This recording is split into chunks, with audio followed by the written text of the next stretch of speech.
ನಮಸ್ಕಾರ ವೀಕ್ಷಕರೇ. ರೈತ ಹೋರಾಟದ ಅಸಲಿಯತ್ತು ಏನು ಅನ್ನೋದು ಗೊತ್ತಿರೋದ್ರಿಂದ ಈ ಬಾರಿ ಈ ಪ್ರತಿಭಟನೆಗಳು ಅಷ್ಟಾಗಿ ಸದ್ದು ಮಾಡ್ತಾ ಇಲ್ಲ.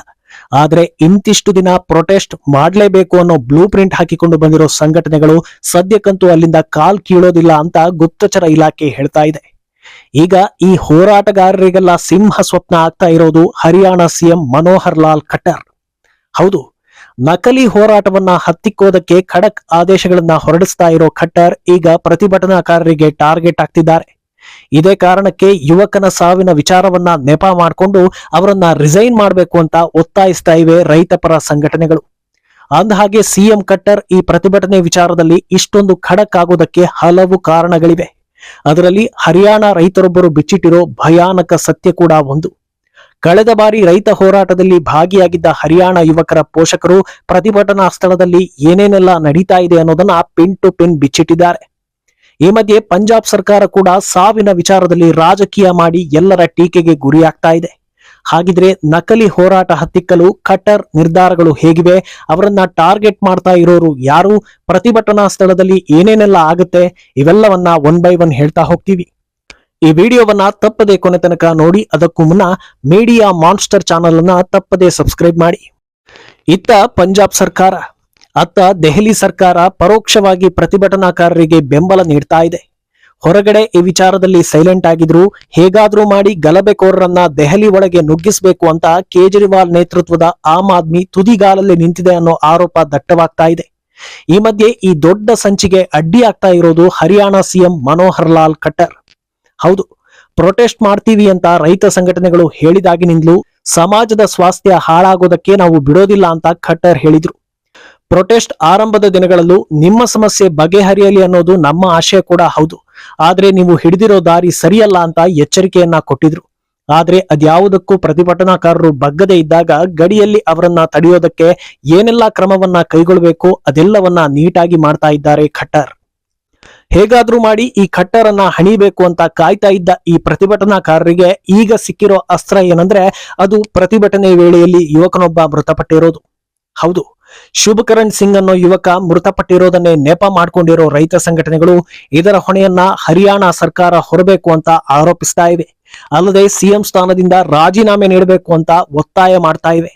ಆದರೆ ಇದೇ ಹೋರಾಟದಲ್ಲಿ ಪ್ರತಿಭಟನಾಕಾರರಿಂದಾಗಿ ಹರಿಯಾಣ ಪೊಲೀಸ್ ಪಡೆಯ 3 ಆರಕ್ಷಕರು ಮೃತಪಟ್ಟಿದ್ದಾರೆ. ಶಂಭು ಹಾಗೂ ಖನೌರಿ ಗಡಿಯಲ್ಲಿ ಕಾರ್ಯನಿರ್ವಹಿಸ್ತಾ ಇದ್ದ ಪೊಲೀಸರ ಮೇಲೆ ಪ್ರತಿಭಟನಾಕಾರರು ಕಲ್ಲು ಎಸೆಯೋದು ಸೇರಿದಂತೆ ಗೂಂಡಾಗಿರಿ ಮಾಡಿದ್ರಿಂದ 3 ಪೊಲೀಸರ ಸಾವಿಗೆ ಕಾರಣರಾಗಿದ್ದಾರೆ. ಇದರ ಬಗ್ಗೆ ಯಾವ ರೈತ ಸಂಘಟನೆಗಳು ಕೂಡ ತುಟಿ ಬಿತ್ತಾ ಇಲ್ಲ. ಈ ಮಧ್ಯೆ ಮೃತ ಯುವಕನಿಗೆ ಪಂಜಾಬ್ ಸರ್ಕಾರ 1 ಕೋಟಿ ಪರಿಹಾರವನ್ನ ಘೋಷಣೆ ಮಾಡಿದ್ದು, ಕುಟುಂಬಸ್ಥರಿಗೆ ಸರ್ಕಾರಿ ಉದ್ಯೋಗದ ಭರವಸೆಯನ್ನ ಕೂಡ ನೀಡಿದೆ.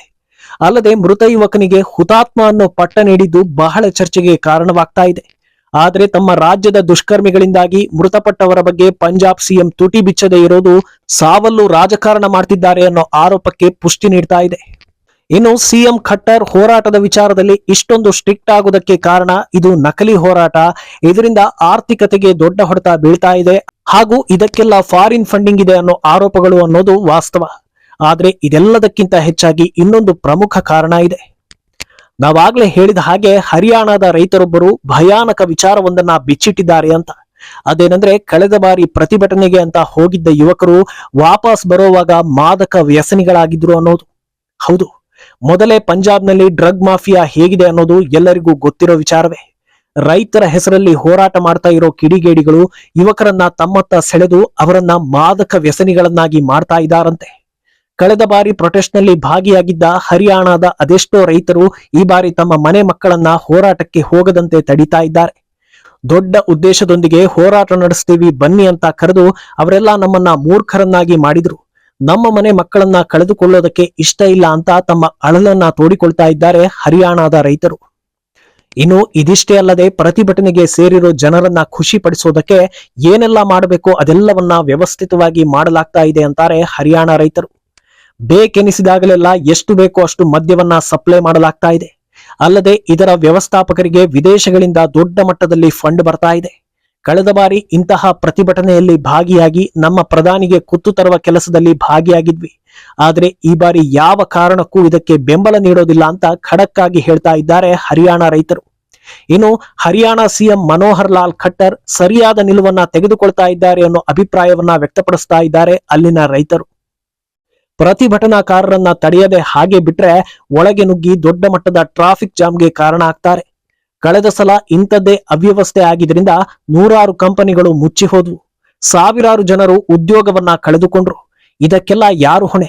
ಪ್ರತಿಭಟನೆ ಮಾಡುವವರಿಗೆ ಫಾರಿನ್ ಫಂಡ್ ಬರುತ್ತೆ, ಆದ್ರೆ ಜನಸಾಮಾನ್ಯರ ಕತೆ ಏನು ಅನ್ನೋ ಆತಂಕವನ್ನ ವ್ಯಕ್ತಪಡಿಸ್ತಾ ಇದ್ದಾರೆ. ಇದೆಲ್ಲದಕ್ಕಿಂತ ಹೆಚ್ಚಾಗಿ ಖಟ್ಟರ್ ಸರ್ಕಾರ ನಿರ್ದಾಕ್ಷಿಣ್ಯ ನಿಯಮಗಳನ್ನ ಕೈಗೊಳ್ತಾ ಇರೋದಕ್ಕೆ ಕಾರಣ ಪ್ರತಿಭಟನೆ ಹೆಸರಲ್ಲಿ ಬರ್ತಾ ಇರೋರ ಬಳಿ ಮಾರಕಾಸ್ತ್ರಗಳು ಹಾಗೂ ಆಯುಧಗಳಿವೆ ಅನ್ನೋದು.